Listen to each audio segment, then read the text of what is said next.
Hello, everyone. Welcome back to Mr. English Lesson. I'm James, and I'm so happy to see you here today. And I'm Rachel. Hello, hello. It's great to be here with all of you. Rachel, how are you doing today? I'm doing really well, James. Actually, I'm a bit excited and a little nervous at the same time. Oh, nervous? Why is that? Well, today's topic is something I really need help with. You know, sometimes people ask me questions and my mind goes blank.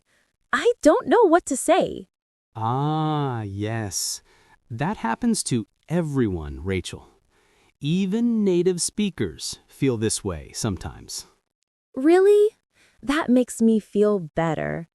So, today we're talking about how to think fast and talk smart, right? Exactly. We're going to learn some really practical communication techniques. These techniques will help you when someone asks you a question and you need to answer quickly. Oh, I need this so much. Like at work, my boss sometimes asks me questions in meetings, and I feel so nervous. I want to say something smart, but the words just don't come out. That's a perfect example. And that's exactly why today's lesson is so important. Whether you're at work, at a party, in a job interview, or just having a casual conversation, these techniques will help you. I'm really excited about this. What kind of techniques are we going to learn? We'll learn how to organize your thoughts quickly, how to stay calm when you're nervous, how to structure your answers, and many other useful tips. That sounds amazing. I think our viewers will love this too, because we all want to communicate better, right? Absolutely. Communication is one of the most important skills in life. And the good news is, everyone can improve. You know what, James? Before we start, I think we should ask our wonderful viewers to help us.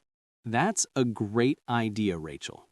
So everyone, if you're enjoying our lessons, please hit that subscribe button. And don't forget to turn on the notification bell so you never miss our videos. Yes, and if you like this video, please give it a thumbs up. It really helps our channel grow. And if you know someone who's learning English, please share this video with them. We really appreciate your support. Every like, every share, every comment helps us create more content for you. Okay, James, I'm ready. Can we start now? I really want to learn these techniques. Yes, let's do it. Are you ready, everyone? Let's start learning how to think fast and talk smart. Perfect. So, Rachel, let me ask you a question first. When someone asks you a question suddenly, what happens in your mind? Oh, usually I panic a little bit. My heart starts beating faster, and I think, oh no, what should I say? What if I say something stupid? Yes, that's exactly what most people experience. Your mind races, right? You have many thoughts at the same time. Exactly. It's like my brain becomes very busy, but also very empty at the same time. Does that make sense? It makes perfect sense. And this is our first important lesson. The first technique is pause and breathe. Pause and breathe? That's it? Yes, it sounds simple, but it's very powerful. When someone asks you a question, you don't have to answer immediately. Take a small pause, take a breath, and then speak. But won't people think I'm slow or I don't know the answer? No, not at all. Actually, it makes you look more thoughtful and confident. Let me give you an example. Rachel, what do you think is the most important skill for learning English? Oh, let me think. See, you just did it naturally. You said, let me think, and you paused. That's perfectly fine. Oh, you're right. I didn't even notice. Okay, so the most important skill for learning English, I think it's practice. You need to practice every day. Perfect answer. And you took a moment to think. That's completely professional and normal. Wow, I feel better already. So I can say things like, let me think, or that's a good question. Exactly. Here are some useful phrases. That's an interesting question. Let me think about that. Good point. Or even just, well, Oh, I like this. So these phrases give me time to think, right? yes. They're called filler phrases or thinking phrases. They buy you a few seconds to organize your thoughts. Can you give me more examples? I want to learn many of these. Sure. You can say, you know what?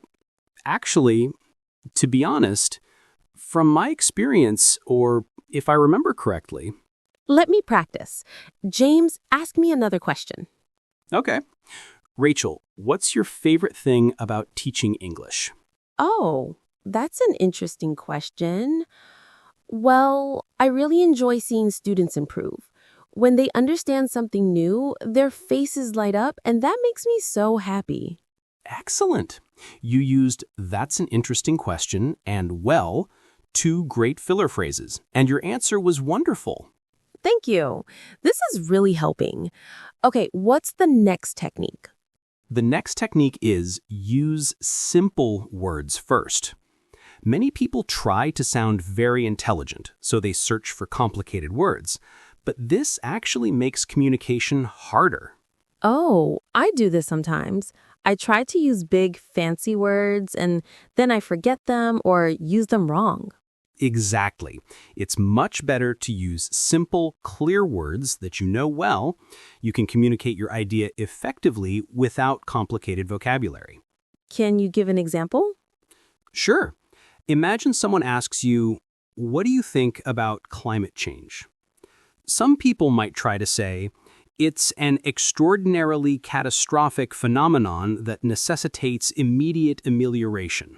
Wow, that's very complicated.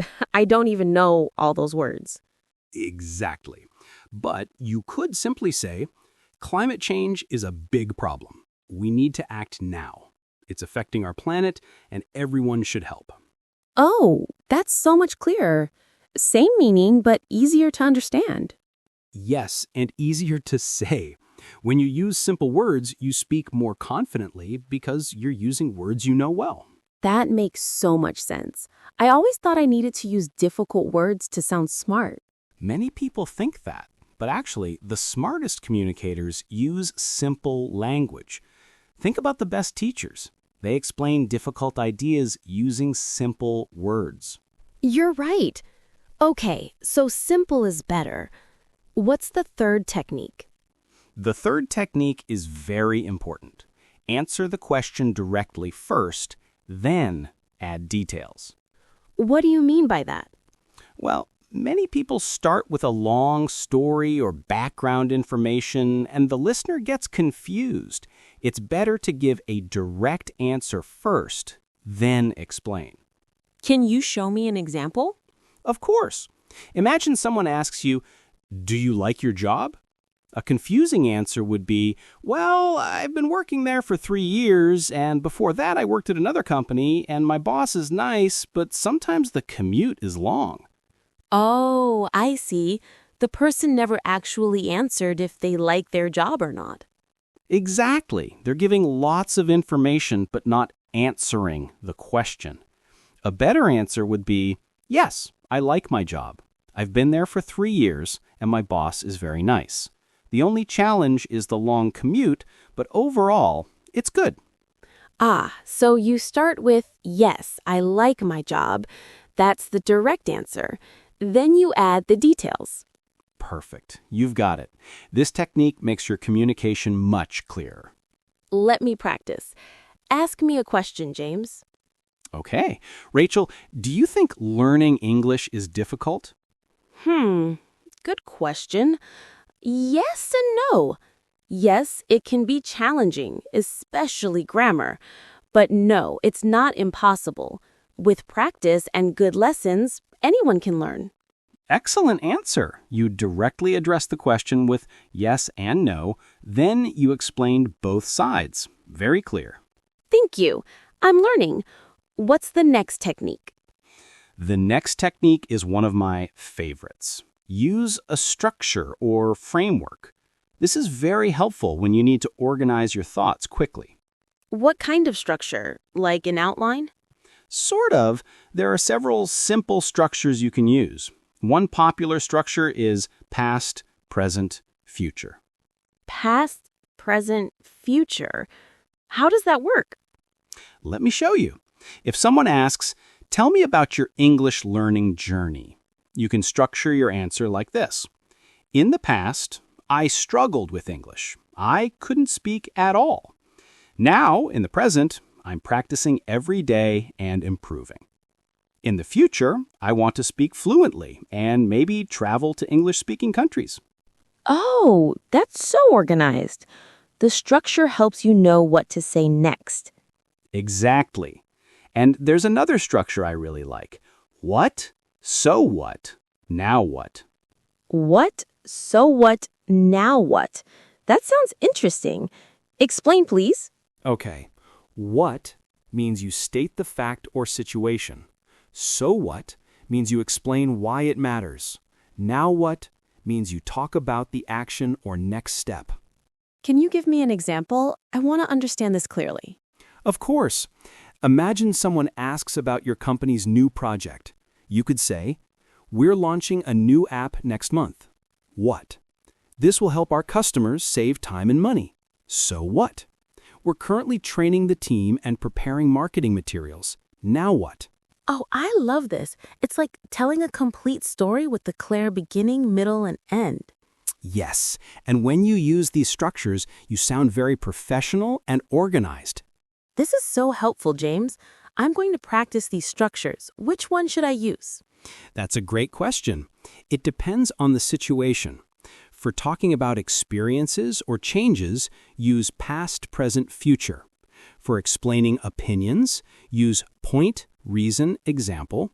For discussing projects or issues, use what, so what, now what. Okay, let me try. Ask me a question and I'll use a structure. All right.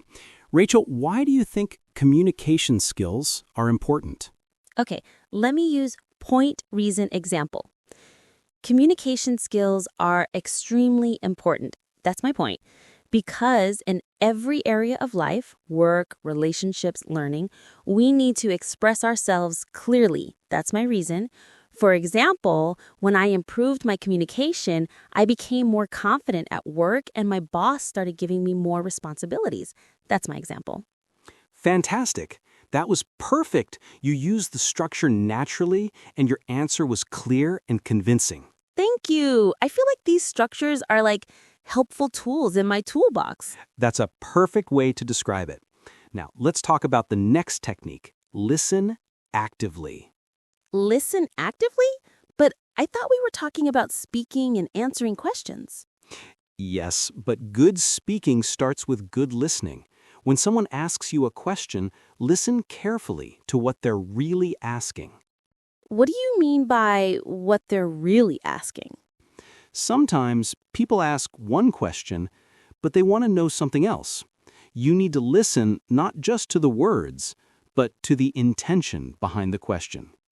Can you give me an example? I'm a bit confused. Sure. Imagine someone asks you, "How was your weekend?" Sometimes they're just being polite and want a short answer like, "It was good, thanks." But sometimes they really want to hear your story and have a conversation.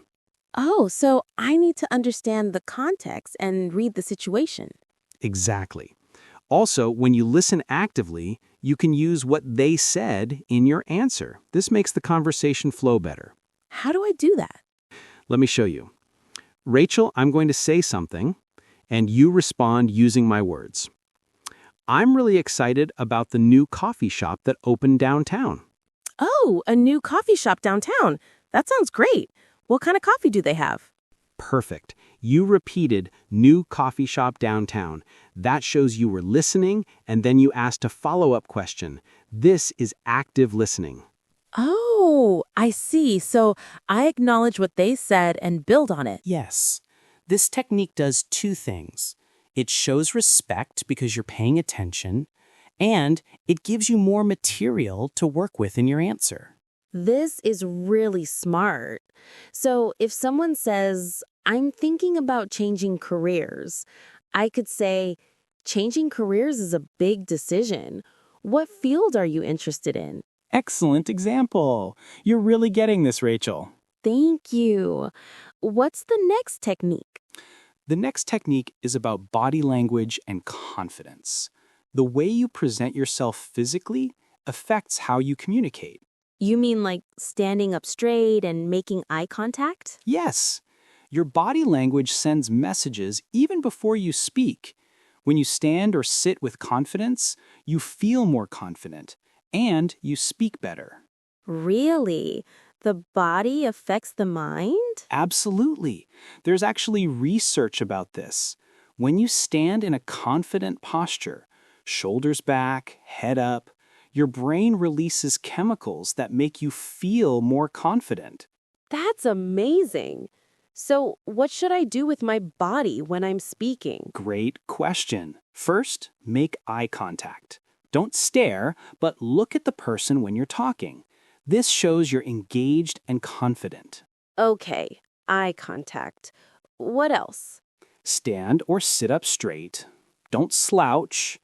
Keep your shoulders back and relaxed, not tense. Sometimes when I'm nervous, my shoulders get very tight. Yes, that's normal. When you notice that, take a deep breath and relax your shoulders. Remember our first technique. Pause and breathe. Oh, everything connects. What about my hands? What should I do with my hands? Good question. Use natural hand gestures when you speak. Don't keep your hands in your pockets or crossed over your chest. This looks closed off. So I should move my hands naturally. Yes, but not too much. Some people wave their hands everywhere when they're nervous. Just use gentle, natural gestures to emphasize your points. This is hopeful. And what about my voice? Should I speak loudly? Speak clearly and at a moderate volume. Not too loud, not too soft. And here's an important tip. Speak a little slower than you think you should. Slower? Why? When we're nervous, we tend to speak very fast. But when you speak slower, you sound more confident and clear. Plus, it gives you more time to think about what you're saying. That makes sense. So, eye contact, good posture, natural hand gestures, clear voice, and speak a bit slower. Perfect summary. And one more thing. Smile. A genuine smile makes you appear friendly and confident. Even if I'm nervous inside? Yes, sometimes you need to fake it until you make it. The smile will actually help you feel less nervous. I like that. Okay, what's the last technique? The last technique is simple but very important. Practice makes perfect. You can't become a great communicator just by learning techniques. You need to practice. How should people practice? There are many ways. You can practice by yourself in front of a mirror. Watch yourself speak and see your body language. By myself? Isn't that a bit strange? It might feel strange at first, but it's very effective. Many professional speakers practice this way. You can see your facial expressions and gestures. Okay, I'll try it. What other ways can I practice? You can record yourself on your phone. Answer practice questions and listen to your recordings. Notice how you sound. Are you speaking clearly? Are you using filler phrases too much? Oh, that's a good idea. I can hear my own mistakes. Exactly. Another way is to practice with a friend or family member. Ask them to give you random questions and practice answering using the techniques we learned today. That sounds fun. What kind of questions should I practice with? All kinds. Practice with easy questions like, what's your favorite food? And difficult questions like, what's your opinion on technology and education? So I should practice both simple and complex topics? Yes, this prepares you for any situation. You can also watch videos of good speakers and learn from them. Like TED Talks? Yes, TED Talks are excellent. Watch how professional speakers structure their ideas, use pauses, and engage their audience. I love TED Talks. I can learn English and communication skills at the same time. Exactly. And here's another practice tip. Join conversations whenever you can. Don't avoid speaking opportunities because you're nervous. But what if I make mistakes? Mistakes are part of learning. Every time you speak, you're practicing. Even if you make mistakes, you're improving. That's encouraging. So I should speak more, not less? Absolutely. The more you practice, the more natural it becomes. Remember, even native speakers aren't perfect. Everyone has moments when they can't think of the right word or they stumble over their sentences. That makes me feel so much better. I always thought native speakers never had this problem. No, everyone has this challenge. The difference is that experienced communicators have strategies to handle these moments. And now you have strategies too. Yes, I feel like I have a whole toolkit now. That's wonderful. Let me ask you something, Rachel. If someone asked you right now, what did you learn today? Could you answer using one of our structures? Ooh, let me try. I'll use what, so what, now what. Today, I learned 7 important communication techniques. What? These techniques will help me speak more confidently in any situation, whether at work or in social settings. So what? Now, I'm going to practice these techniques every day and watch TED Talks to learn from professional speakers. Now what? Brilliant. That was absolutely perfect. You used the structure, you answered clearly, and you sounded very confident. Thank you. I really did learn so much today. You know what, Rachel? Let's do a quick summary of everything we learned today. This will help our viewers remember all the important points. Great idea. Should I start? Yes, please. Okay. So today we learned 7 powerful communication techniques. The first technique is to pause and breathe. Don't rush your answer. Take a moment to think and use filler phrases like, "That's a good question," or "Let me think." Perfect. The second technique is to use simple words first. Don't try to sound too complicated. Clear, simple language is actually smarter than fancy, difficult words. The third technique is to answer the question directly first, then add details. This makes your answer clear and organized. The fourth technique is to use structures or frameworks. We learned 3 useful structures: past, present, future, point, reason, example, and what, so what, now what. The fifth technique is to listen actively. Pay attention to what people are really asking and use their words in your response to show you're engaged. The sixth technique is about body language and confidence. Make eye contact, stand up straight, use natural gestures, speak clearly and a bit slower, and smile. And the seventh technique is to practice, practice, practice. Practice in front of a mirror, record yourself, practice with friends, watch good speakers, and take every opportunity to communicate. Excellent summary, Rachel. You know, these techniques aren't just for English learners. Even native speakers can use these to improve their communication.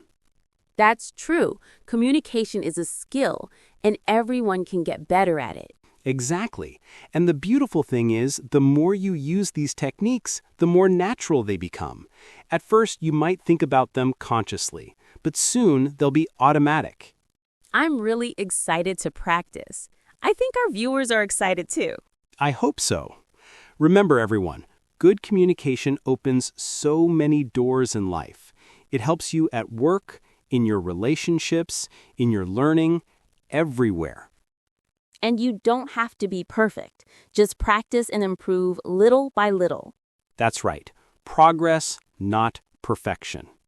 Every conversation is a chance to practice. James, I have one more question. What if someone is very shy? How can they practice if they're afraid to speak? That's a wonderful question, Rachel. For very shy people, I recommend starting small. Practice by yourself first. Talk to yourself in English about your day, your thoughts, your plans. Oh, like having a conversation with yourself. Yes. Then, when you feel a bit more comfortable, try speaking with one person you trust, a friend or family member. You don't have to jump into a big group conversation right away. That's good advice. Start small and build up confidence gradually. Exactly. And remember, being shy is okay. Some of the best communicators are naturally shy. They just learn techniques to help them. That's so encouraging. Okay, James, should we wrap up our lesson? Yes, let's do that.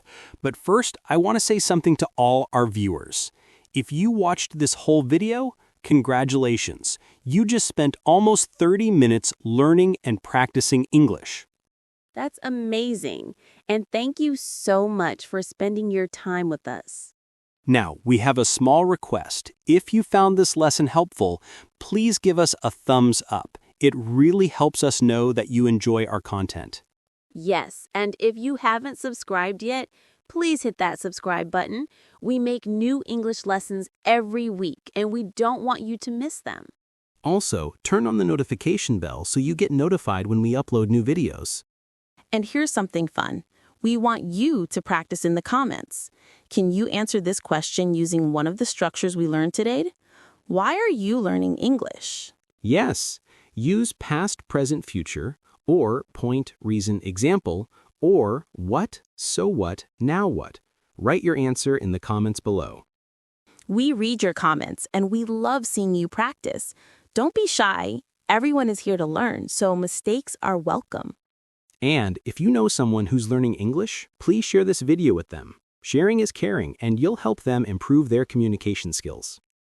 Every share helps our channel grow and helps us create more free content for English learners around the world. Rachel, before we go, do you have any final words for our viewers? Yes, I want to say, don't be afraid to speak. You are doing great. Learning English is a journey, and every step counts. Be patient with yourself and keep practicing. Beautiful words, Rachel. And I want to add, you are capable of becoming a great communicator. Use these techniques, practice regularly, and believe in yourself. We believe in you. Yes, we do. We're so proud of everyone who's learning. All right, everyone. Thank you so much for joining us today on Mr. English Lesson. We'll see you in the next video. Take care, everyone. Keep learning, keep practicing, and keep smiling. Goodbye. Bye-bye.